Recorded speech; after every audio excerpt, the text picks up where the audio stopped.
So every day when I see patients, I hear patients being recommended to rest. After an injury, you should rest. After a surgery, you should rest. So the question really is rest useful after an injury? This has always seemed like an intuitive answer to me, but because I hear so much confusion every day, I wanted to put down my perspective. So when we're talking about rest, I'm not talking about sleep.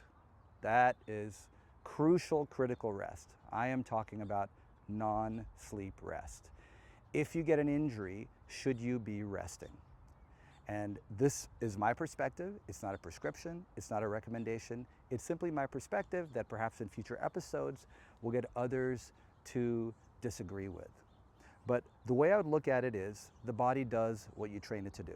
I know it's an aphorism. There are many aphorisms like that out there, but I have found that to be true. If I look at the difference between somebody who's the same age, what seems to be the same injury, and one of them has been resting and one of them has not, we'll see the one who's doing the active recovery will go through and get back to their goal much faster. So if I look at it simply in terms of logic, what are the pros of resting? And I think the reason that it is recommended so often is because it's comfortable. If you're laying in bed, it's comfortable. The con is you're not training the body what you want it to do. So you're training the body to rest. And we know when you rest, everything shuts down. So the question is, assuming everybody wants to be active, everybody wants function, most of what everybody wants out of life is some kind of function. Assuming that that is true, how will you get there? By resting. I've had this conversation many, many times with sophisticated, intelligent people, and the answer is the same, which is, I was told that I should be resting. I was told I should be immobile. I was told I should be immobile, and people are often surprised when they try to go back to their sport, they're unable to do it, or even their regular activity. So what are the pros of active recovery, right? What are the pros of being active?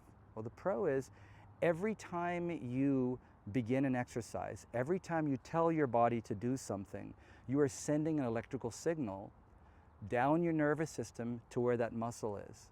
And so we know that each time you do that, you strengthen that connection.